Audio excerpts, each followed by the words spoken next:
Waiting. Okay, let's continue. Now, regardless for using the reasons for not using law as a starting point for ethical behavior, it remains a good starting point. Okay, that's what we discussed till now. Countries looking for solution to common problems take similar legal steps. Now, countries need to consider the activities that affect the well-being of people and activities that affect the environment. Okay? Any comments here? No? Okay. Okay, so related to ethics and social responsibility, corruption, the misuse of entrusted power for private gain.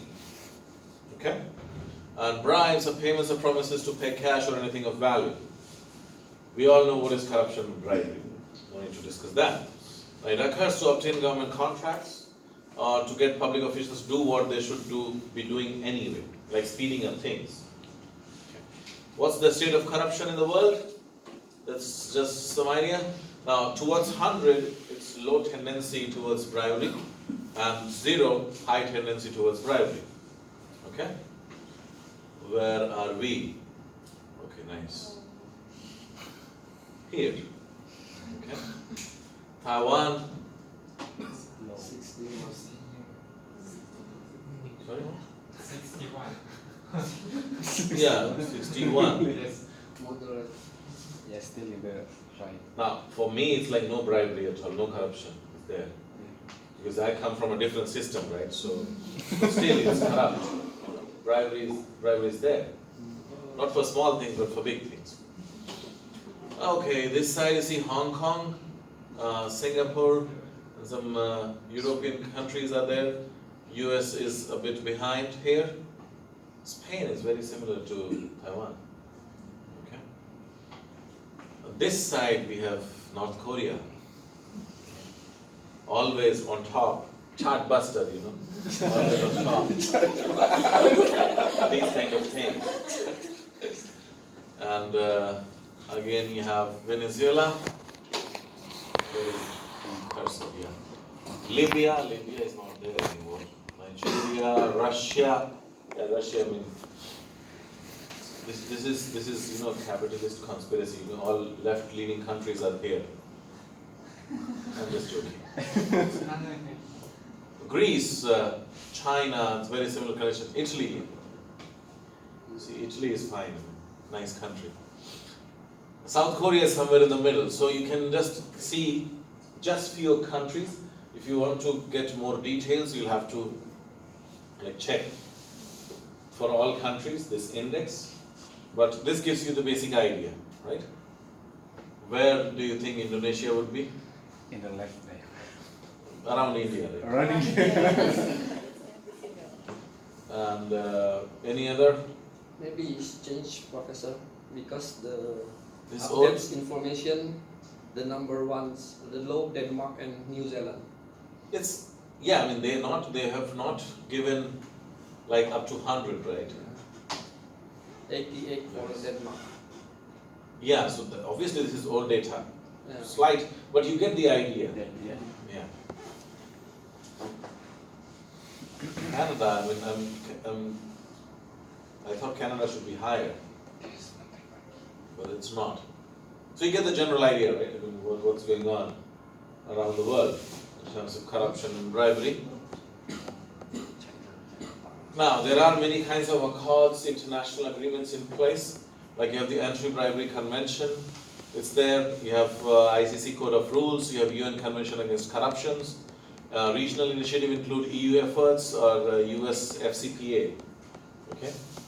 And the other legislations, industry initiative includes 2005 World Economic Forum Zero Tolerance Pact. But the problem is that companies pay bribes because they cannot get their work done in many countries.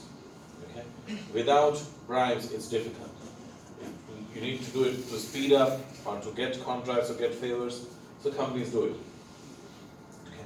to the extent that under FCPA, Foreign Credit Practices Act, you're allowed to pay Greece money to speed up things. Okay? That's not considered bribe if you want something done faster. It's only a bribe if you want something done illegally, that is against what should be done anyway. So these are there, but I mean these efforts are there to reduce corruption and bribery, but it generally depends on the country itself where companies are operating, how much corruption they can do,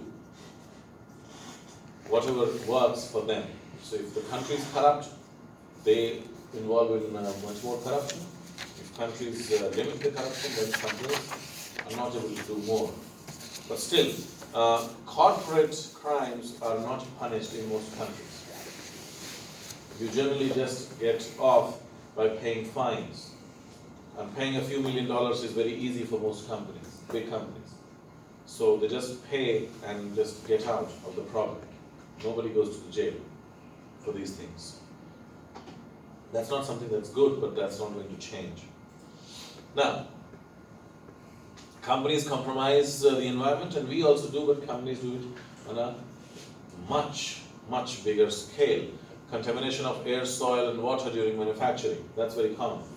Not only that, misuse of resources like water, to the extent that in many areas where companies take water from the ground, the water table has gone down drastically and people do not have water. Now, shortage of water is a real problem that I'm not sure if you're aware of it, but many countries, many cities in the world do not have water at all. Okay? Now in India, Chennai has that huge problem right now, but many countries are facing this problem. Even in Taiwan, Taiwan doesn't have any perennial river, permanent source of water. There are no glaciers. It depends on rain. If some year it rains less, reservoirs are not filled, and then I remember that we used to get notice like, don't waste water, this year we don't have water. So water crisis is a real thing, it's a big problem. Air and soil, we know that that's happening. Now, to the extent that organic vegetables and fruits that we are paying a lot of money for, even they are not fully organic. Why? You can use natural fertilizers, right? You don't add any pesticides. All that is fine. What about acid rain? You know what's acid rain, right? And all the pollution that comes with that is falling on your organic vegetables and fruits. So you're not, basically, it's not 100% organic in that way. But it has reached epic proportions, and we are producing and using a lot of fossil fuel. Now, do you think we can stop using petrol? Can. Or it will take time because it's a slow process? No. We got the plastic from the fossil fuel. No oil. Yeah, but again, companies are sinister. There are alternatives. It's not that difficult to replace petrol, but it's not going to happen till petrol is there. Because companies have invested so much money in drilling oil out. If you stop using that, they lose their money. So they are not going to do anything about it. Okay? So it will last until all the reserves are over, and then we will have other solutions. I'm not paranoid, I'm just telling you the truth, depending on what I've studied so far. Now, we have extracted natural resources a lot, and we are not using renewable sources enough. Okay? It's alternate sources of energy, like using wind and solar power, and hydro, producing electricity using water. So you know about these? How is electricity produced in your country? Hydro. Cool. Hydro. You have hydro? Yeah. Sure. Yeah. All the electricity is produced using hydro? Yeah, it's hydro. Actually, from the natural waterfalls, like not even a dam, the natural ones. So you have too many of them? Yeah, they are quite a lot. And it's enough for everything? I want to make sure, Yeah. please check. Actually, the government, I don't know, for some reason, they don't really want to go for some alternative because that company is like national company, right? Yeah. Something like that. But it's hydro and it's kind of like a monopoly. But that's always there.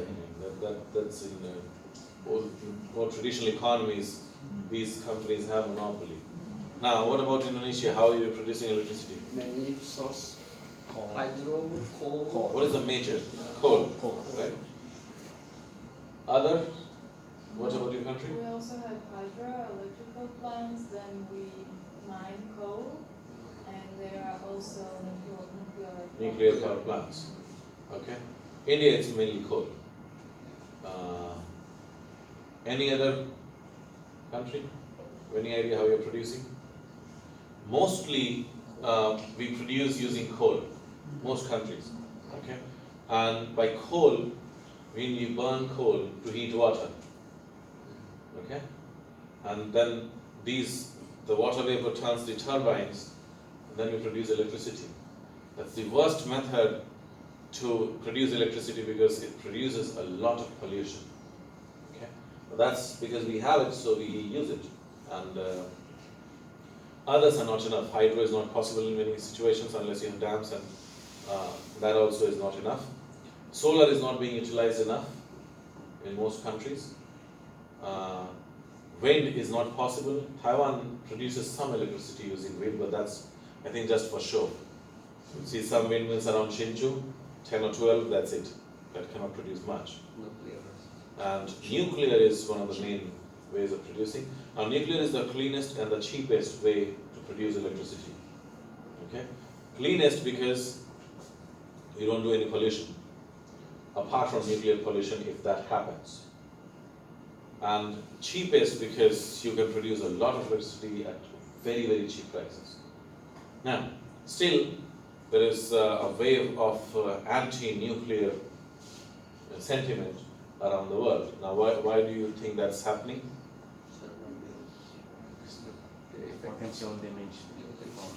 It started after Fukushima Daiichi disaster. I think it was 2011, right? Yeah. So, and protests are there in many countries. In India, we have that in many places, the protest against nuclear power plants. Now, so do you think it's justified, or nuclear power plants are the only way to save us? It is justified. What is justified? I mean, nuclear power plants are, you're against or for? Against. Against nuclear plants. So what is your solution to, find a way for our... We can use more solar panels and other sources.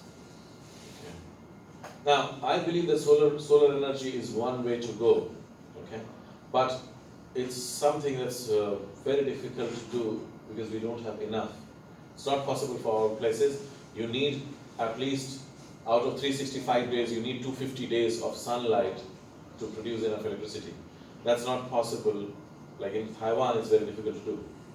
Right? A lot of regions, Hualien sees not many sunny days, but north, it rains for like 6 months. Taipei, you go. Have you been to Taipei many times? See, half of the time it's raining or cloudy. It's not very easy.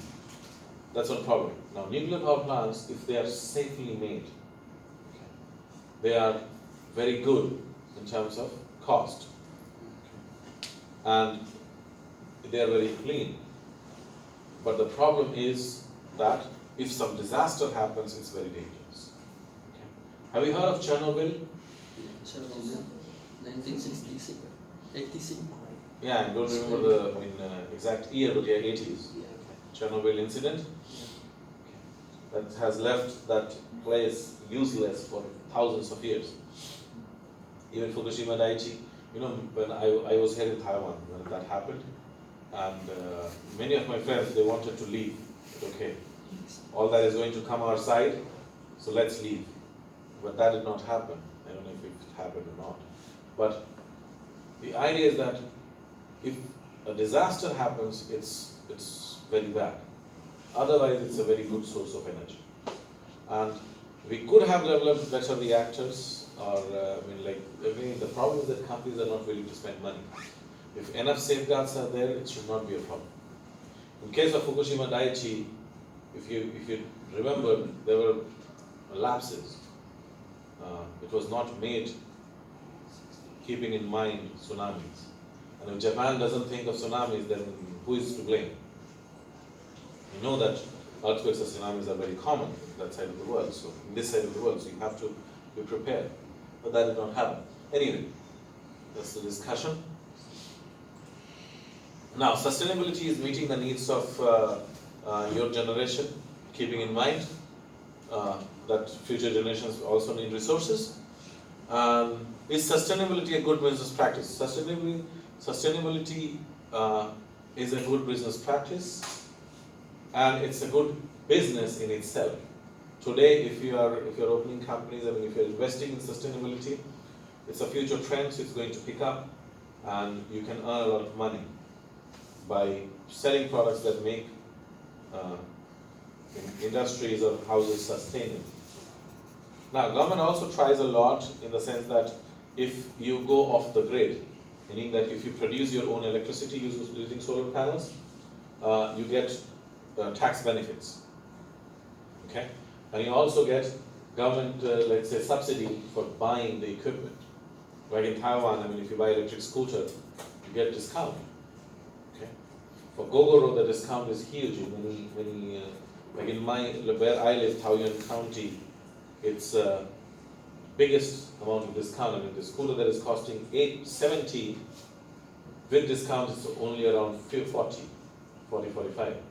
So the government is giving you that much discount, paying on your part to adopt electric vehicle.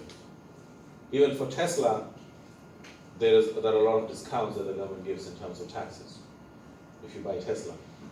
Okay. So governments are promoting that. In many countries, if you install solar panels in your home, then you get tax discounts to promote that thing. But the equipment is expensive, there is not lack of knowledge, not too much willingness is there to adopt these kind of technologies. Okay.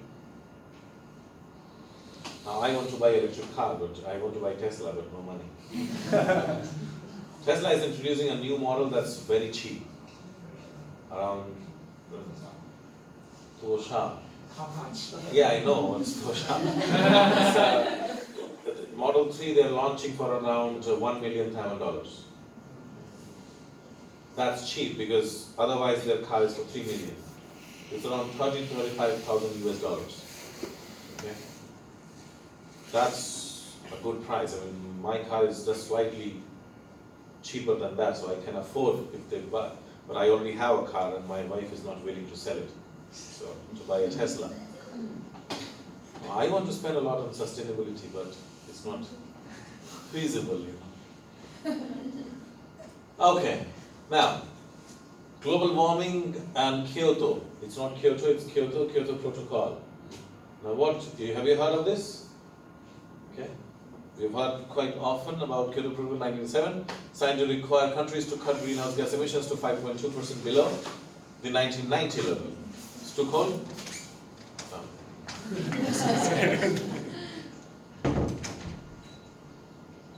Anyway, that's because of cold. So, this did not happen. Okay, that's old story. We signed many pacts later, and then there was finally Paris Convention, right? Paris Climate Pact, which Trump disagrees with, and he withdrew America from the pact. Okay, so even during Kyoto Protocol, some countries have adopted stricter requirements, and others have not ratified the agreement, including US, China, and India. US said that we are going through a slowdown, so we cannot spend money on green technology. China and India said that we are developing, you cannot stop our development. It's unfair, so we will not do anything. Okay. Now, China and India are there because they are big countries, but US pollutes 10 times more. Okay. So, some countries have adopted stricter requirement. That in those some countries, one is Germany. Germany said that no, 5.2% is very low. We want to cut 20%. We'll do more. I don't know if they have been able to do anything about that, but they are willing to do more. generally in Europe, countries are more inclined towards reducing greenhouse gas emissions. But till now, where is the cursor? Till now, nothing much has been done about it. And most companies, they sign the agreement, but they do not do anything to change anything much.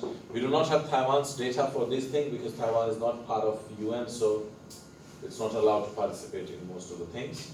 But Taiwan does a lot for green technology. The adoption of green products is very high in Taiwan. Taipei 101 is the tallest green building in the world. All that is there. So Taiwan is and they have developed a lot of technology. Even a helmet with solar panel.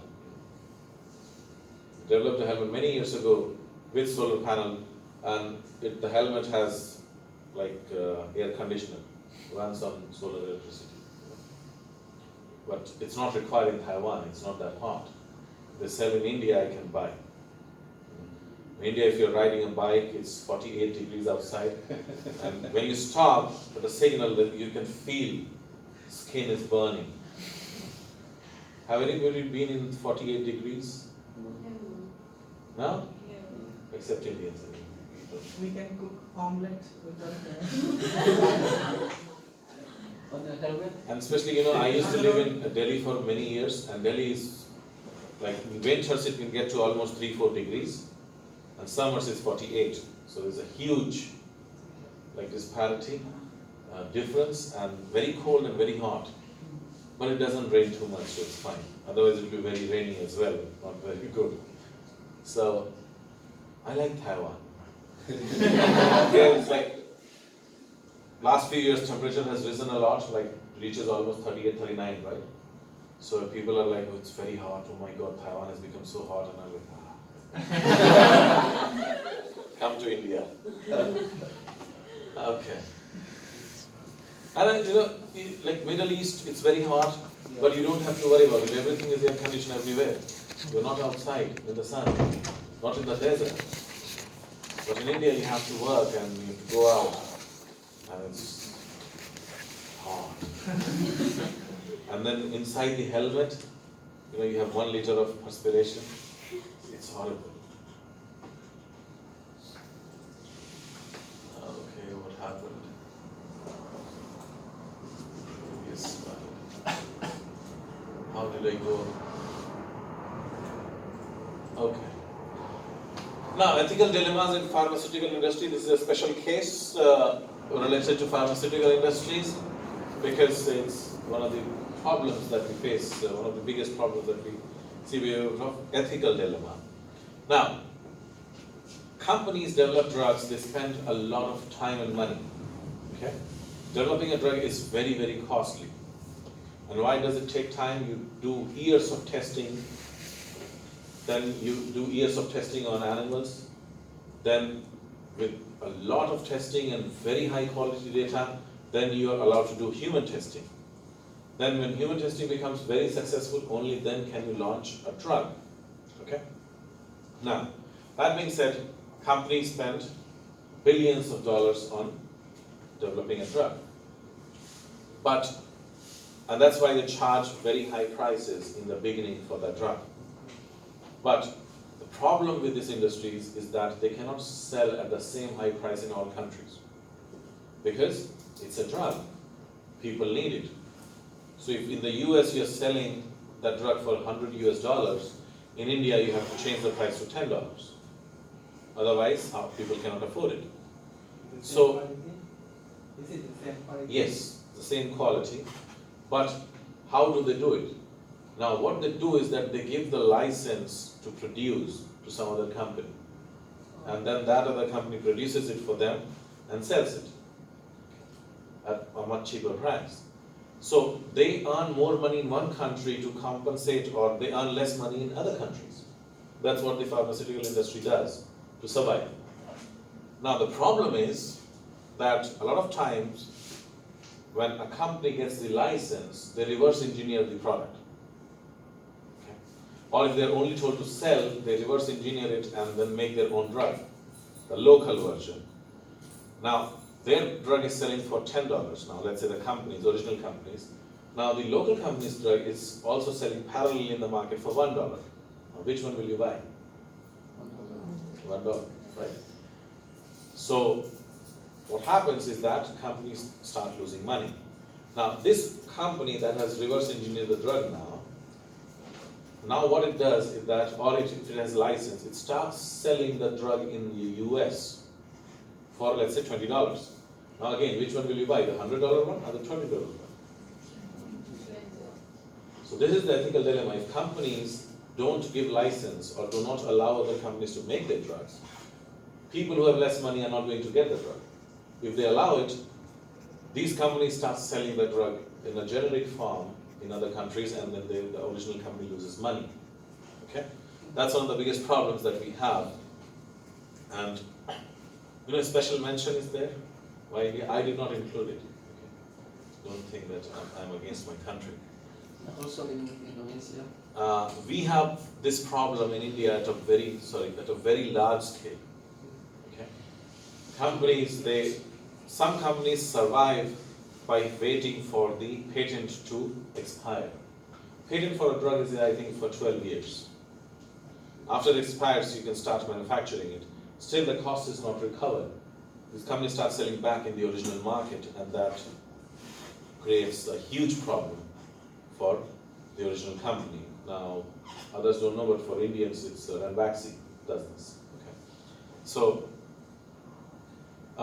this is a problem that we have, and then reverse engineering of drugs, like you get a drug, we are just supposed to sell it, then okay, let's find it what it is and let's start making our own. Now, the patent for drugs is on the way it is produced, not on the formula. In India. I don't know what other countries. In India, you can only patent the procedure, not the drug's formula itself. Meaning that if I have the drug, I can make the drug using a different procedure, and I am not doing any patent infringement. Okay? So, I get the drug, I just make it in a different way, and I can sell it legally. That causes huge losses to the companies that develop the drug, but they can't do much. There are other problems related to this, that is like a lot of times nationalization takes place. Like in South Africa, you might have heard there is a huge problem of HIV. Okay? Now there are a lot of HIV positive people. AIDS, that leads to AIDS, right? So the drug to reduce the symptoms or to control HIV positive, symptoms of HIV are manufactured by certain companies.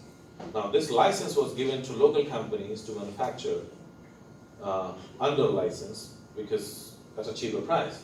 Now what the government did, they said that we have a national emergency, so these patents do not apply anymore, and we'll manufacture the drug on our own or give license to companies on our own, and nobody can do anything. So that led to huge losses for the company that sells the drug for HIV. So these things also happen, and pharmaceutical industry, that's why it's a dilemma for them, because they cannot stop licensing or producing or allowing other companies to sell at a cheaper price. Because if they do that, then people do not have access to drugs, and then countries get angry, and it becomes a problem. Okay? Any comments here? No? Okay. Let's move on. Okay, there are other issues like wages. Now, wages are fixed by governments, right? Minimum wage. Yeah. So, you remember we discussed about minimum wage in Taiwan. How much is it? 23,000. Around 23,000 for, that's the lowest that should pay. Around 150 per hour, right? So, that's the minimum. Now, by law, you're required to pay the minimum. But the question is ethical dilemma, so there is no legality, legal problems there. The question is of ethics. Should you pay that much? Or should you pay higher? Now, the issue is that if you think that it's too low, in Taiwan it's okay, but in many countries it's very low. Like in China, wages are very low. Okay, it's around, let's say if it's very high also, then it's only like around $60,000 per hour, or less than 50 basically. used to be $30 Taiwan per hour. So Taiwan has 5 times higher wages than China. Now, so should you pay that much? Now, companies pay the bare minimum, but ethically, you should pay more because that's too low. But that doesn't happen. Then child labor. Now, child labor is illegal, but in many countries it's not implemented that well.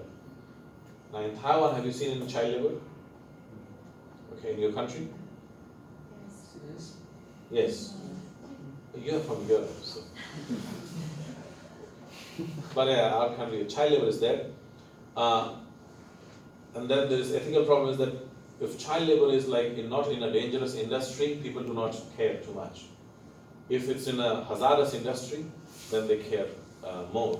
But still nobody does anything. I mean, its implementation is very difficult in many countries. And child labor is a huge problem. Then you have working conditions. Now providing working conditions is again, it's company policy, it's government regulation, but bare minimum is not something that might be useful. Like working condition in China,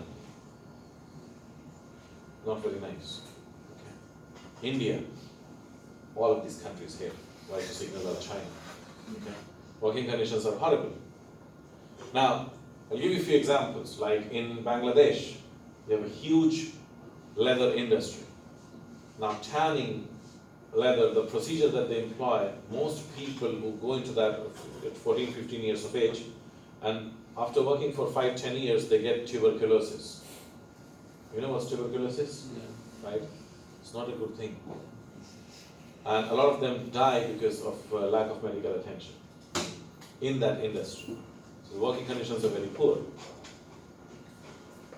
Working hours. That's again, government regulation is there, but a lot of times companies allow overtime. Now in Europe, most European countries, it's very difficult to do overtime. Okay. Company policies will prohibit it, or there are very difficult regulations to navigate if you want to do. But many places overtime is acceptable, like in Taiwan, overtime is fine. Okay. And sometimes you're not even paid for it. So that's another problem that we have. Then you have freedom of association, like forming unions or clubs and these things. In many countries it's not allowed or suppressed. In many countries it's encouraged. So you have to factor on all these things. The law might allow it, but what about ethics? If you feel it's ethical to do or not, that depends on individual parties.